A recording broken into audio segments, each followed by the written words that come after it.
bonjour à tous, j'ai grand plaisir à vous retrouver pour une nouvelle interview croisée dont le principe, vous le savez, est de confronter, mais dans le bon sens du terme, une société de gestion, aujourd'hui Claresco Finance, et un praticien, donc un CGPI, donc aujourd'hui Cara, que j'ai plaisir à accueillir ici. Donc aujourd'hui, pour représenter Claresco, donc Laurent Durin, donc est-ce que vous pouvez présenter en quelques mots la maison Claresco Finance? Bien sûr. Thierry, bonjour. Cédric, bonjour. Claresco Finance, une très très belle société de gestion qui va fêter au mois d'octobre prochain ses 20 ans.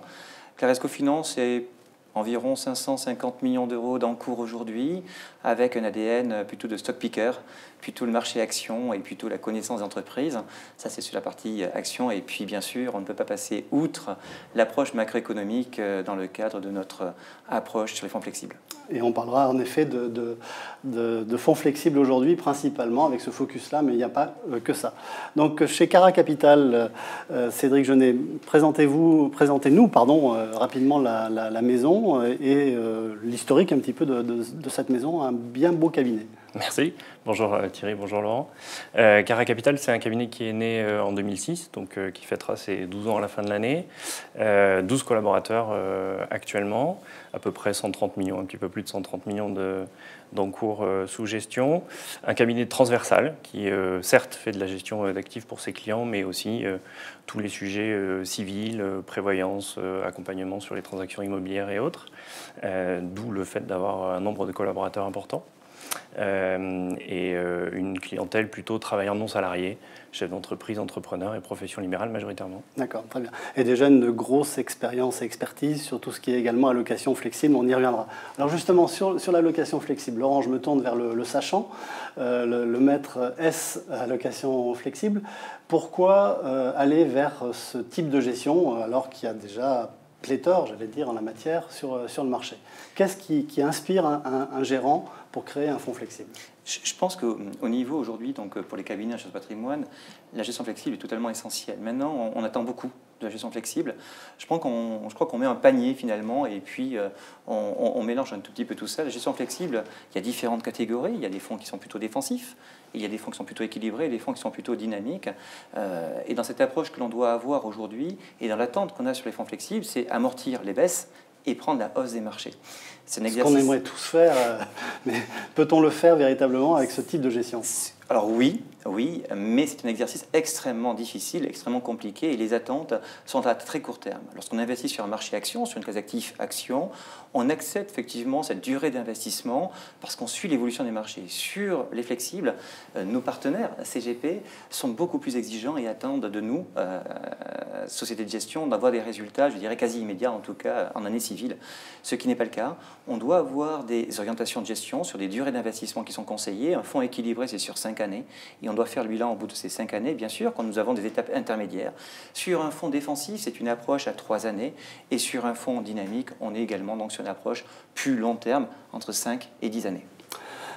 Est-ce que vous partagez cette approche, Cédric, parce que vous-même, vous avez, je crois, créé votre fonds d'allocation flexible, mais finalement, est-ce que, j'imagine que ça vient de l'envie des clients ou de certains éléments que vous avez révélés chez vos clients? Qu'est-ce qu'ils attendent ou comment vous répondez à leurs attentes patrimoniales avec des fonds flexibles? Effectivement, on a créé une solution dédiée l'année dernière. En fait, l'allocation flexible, ce qu'on cherche à l'intérieur, c'est qu'elle soit réellement flexible. Donc on peut revenir sur la définition de l'allocation flexible. Elle a beaucoup évolué au cours des dernières années. Une allocation flexible exclusivement action, flexible tout type d'actifs. On retrouve de tout dans le monde du flexible. Et donc ce que cherchent nos clients à l'intérieur de ces outils, c'est de pouvoir traverser les différents épisodes et les différents cycles économiques en essayant de lisser un petit peu les choses. Ils ont bien compris que le marché action était porteur probablement d'un bénéfice plus important que le marché obligataire, mais ils ont compris aussi que ça nécessitait de la volatilité, et ils ont compris que la flexibilité permettait de lisser dans le temps la performance et éviter les à-coups, ce que résume très bien Laurent, on ne prend pas la baisse et on prend la hausse, on en rêve tous. Et alors, donc, dans les fonds flexibles, donc, on va parler de Claresco allocation flexible, quel est l'ADN de ce fonds, donc justement pour pouvoir sortir du lot? Parce qu'encore une fois, il y a beaucoup de fonds qui estiment tous être très performant, pratiquer l'accompagnement de la hausse, la limitation à la baisse. Mais finalement, comment le prouve-t-on et quel a été donc l'ADN pour la construction de ce fonds-là? Alors, ce qui est vrai, on va même chiffrer ce nombre de fonds flexibles et les choix sont difficiles pour nos partenaires. C'est plus de 900 fonds flexibles actuellement sur le marché. Claresco Allocation Flexible, en tout cas, c'est le fonds que j'ai choisi de mettre en avant donc, pour les partenaires aujourd'hui, sachant que nous avons un fonds défensif avec une exposition en borne 0,40. Je considère que sur cette typologie de fonds 0,40, fonds défensifs, ce n'est pas le market timing pour rentrer sur ce type de fonds-là. Et c'est pourquoi je mets donc le fonds Claresco Allocation Flexible en avant. C'est un 0,100.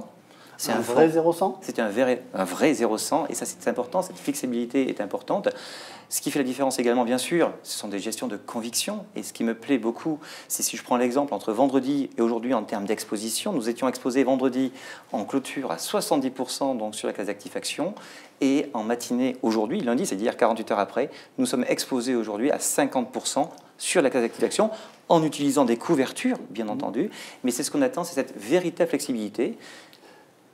J'ai juste une remarque encore, et ce qui va différencier, et ça c'est un point essentiel, le fonds par rapport à l'ensemble des fonds du marché, c'est sur les classes d'actifs que nous utilisons. On s'est interdit, dans Claresco Allocation Flexible, d'utiliser la moindre thématique sur une classe d'actifs taux à yield. Donc pas de notation inférieure à BBB- au sein de Claresco Allocation Flexible, ce qui en fait effectivement une différence. Et puis bien sûr, ce qu'on attend et ce que les partenaires attendent d'un fonds flexible, c'est la qualité du gérant, la qualité des équipes de gestion. Tous nos fonds flexibles sont gérés en équipe, en binôme, une approche macro, c'est Hugues Lerche qui gère le fonds, avec une approche également bottom-up, avec une sélection de valeurs, et là ce sont toutes les équipes de gestion bottom-up qui s'y collent et qui sélectionnent à hauteur jusqu'à 20%, donc de lignes directes. Ce sont les plus fortes convictions qu'on retrouve sur toute la gamme de fonds actions Claresco. Je reviens sur le 0,100. Quelles furent les bornes mini et maxi que vous avez pu utiliser sur le fonds Claresco Allocation Flexible? Alors maxi, c'était 91%, maxi 91%, et mini, c'est 0%. On a atteint le 0, donc on est sur un vrai fonds flexible. Maintenant, c'est la moyenne d'investissement que nous avons sur le fonds. Le fonds est exposé ces dernières années, en moyenne, aux alentours de 55 à 60% sur Claresco Allocation Flexible. Mais on atteint le 0. Une autre question, une particularité du fonds sur son côté international, deux mots là-dessus? Bien sûr, c'est un fonds donc carte blanche, donc on ne s'interdit pas d'aller sur tout type de marché, zone géographique, sectorielle également, et on va en parler, marché US, marché émergent bien entendu. Aujourd'hui, la proportion, en tout cas la pondération de la classe d'actifs actions sur les marchés internationaux, on est plutôt européen. On considère que les marchés américains sont chers, on ne dit pas effectivement qu'ils sont trop chers, en tout cas on considère qu'en relatif, ils sont plus chers que les marchés européens. Et nous considérons effectivement qu'il y a une très forte volatilité sur les marchés émergents aujourd'hui. Donc la pondération est plutôt orientée sur les marchés européens, mais on n'exclut pas, de manière tactique, ou avec de très fortes convictions, de revenir sur ces marchés. Et comment légitimez-vous l'intervention sur les marchés internationaux avec une société de gestion qui, j'imagine, n'a pas forcément des implantations partout dans le monde? Bien sûr, bien sûr. Nous sommes une équipe de 17 personnes, 10 gérants aujourd'hui, donc on n'a pas la possibilité d'être sur tous les fronts. Ce qui fait le cœur et le fond du portefeuille de Claresco Allocation Flexible, c'est une poche importante en tracker, en ETF, bien entendu. Donc on va chercher des solutions par le biais indiciel, bien entendu, et puis également par le biais d'une poche multigestion. On ne s'interdit pas d'aller rechercher de l'alpha. Le fait est, c'est vrai que sur la poche internationale, nous n'avons pas de ligne directe. Cédric, la vision client, oui. De façon plus pragmatique, face à un fonds d'allocation flexible, on parle de carte blanche souvent, mais est-ce que le client se sent quand même bien entouré? Est-ce qu'il n'est pas en train de se dire finalement je donne un blanc-seing au CGP? De toute façon, il le fait indépendamment de la gestion flexible ou pas flexible. À partir du moment où un client vient nous confier des avoirs et où il a compris qu'on était là pour l'accompagner à créer une allocation globale, que ce soit sur le choix du fonds ou sur l'allocation d'actifs en tant que tel, oui, en quelque sorte, de toute façon, il nous fait confiance et c'est dans cette confiance que l'on construit la relation à long terme et la performance d'ailleurs à long terme. Un client qui ne nous ferait pas confiance nous empêcherait de prendre les bonnes décisions et donc probablement perturberait son résultat. Mais alors justement, comment présentez-vous le choix plutôt d'un fonds flexible qui ferait un petit peu le tout en un ou plutôt une allocation pure sur laquelle on travaillerait sur les différentes classes d'actifs? Alors, il y a plusieurs paramètres. Le premier, évidemment, ça dépend du profil de risque. On est dans une logique où on essaie progressivement de sortir de ce fonds en euros, on ne peut pas échapper, hein, on est obligé d'en parler. Et il est vrai que l'allocation flexible, si elle a pris autant de place au cours de ces dernières années, c'est parce qu'elle est venue se mettre en face du fonds en euros. Évidemment, ce n'est pas un concurrent au fonds en euros, il n'y a pas de concurrent au fonds en euros, on est bien d'accord, mais en revanche, ça a sa place à côté du fonds en euros. Et donc, c'est cette place qui est venue prendre l'allocation flexible.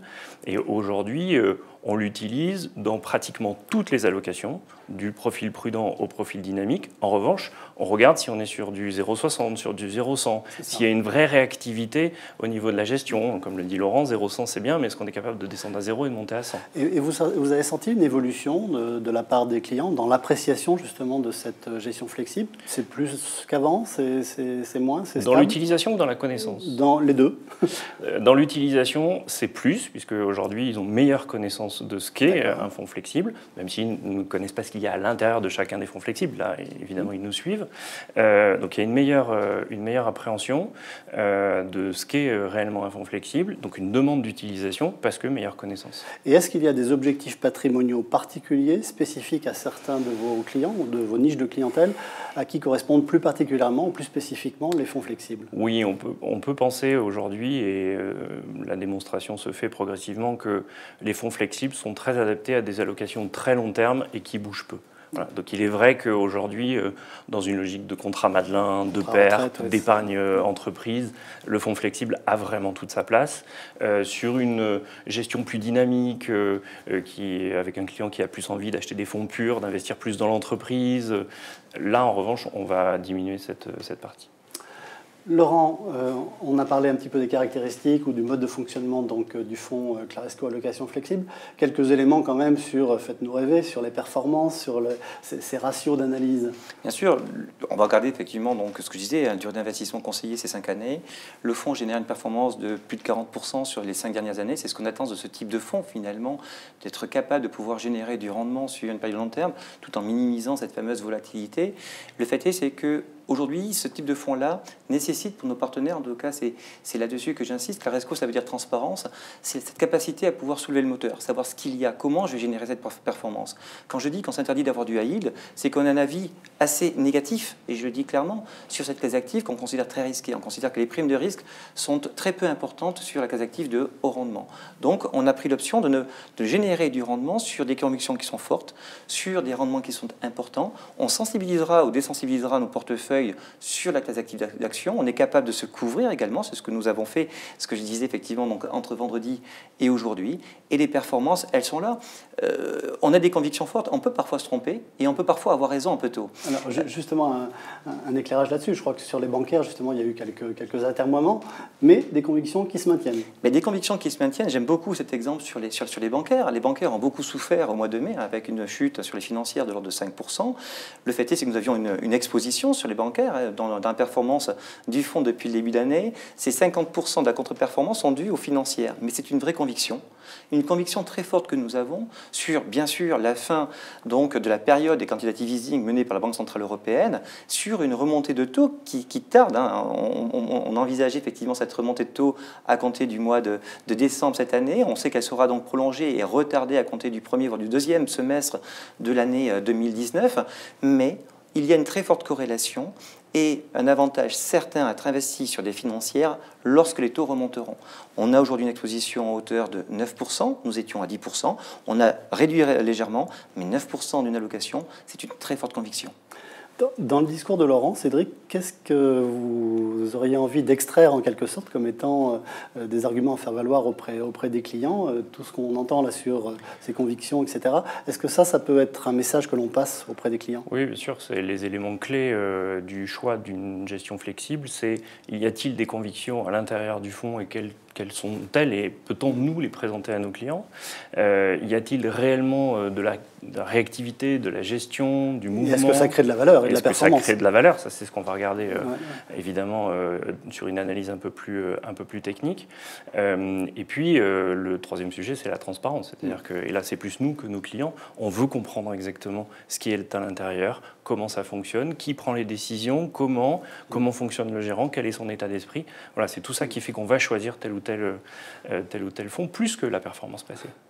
Pour conclure sur cet échange très, très intéressant, Laurent, si on devait retenir 3 éléments forts sur Claresco allocation flexible, je sais que ça va être difficile pour Laurent qui ne tarit pas d'éloges sur le fond et sur son mode de gestion, mais si on devait retenir 3 idées forces. Déjà, la qualité exceptionnelle effectivement donc de gestion, donc le gérant Hugues Lerche, donc vraiment une expérience exceptionnelle de plus de 20 ans. Deuxième sujet, bien sûr, c'est carte blanche, un fonds véritablement international avec capacité de monter en flexibilité donc de 0 à 100%. Et puis les performances passées, parce que même si elles ne préjugent pas de performances futures, on sait sur quoi se reposer. Et j'aurai un 4e élément. Il n'y a pas de high yield dans ce portefeuille. Et je crois que c'est assez différenciant pour l'intégrer dans les allocations d'actifs. Cédric, pour vous donner le mot de la fin, parce que le mot de la fin est toujours au terrain, et donc au côté praticien des choses, et si on retenait là aussi 3 arguments force sur l'allocation flexible, enfin l'intérêt de l'allocation flexible en règle générale pour le client. Logique de conservation à très long terme, réactivité en fonction des événements, et ils sont nombreux, les événements politiques, économiques, et puis la logique de transparence aujourd'hui qui est importante pour les clients, pour comprendre ce qui est à l'intérieur de leur portefeuille. Parfait. Cédric, Laurent, merci beaucoup. Merci, et à bientôt. Thierry, merci.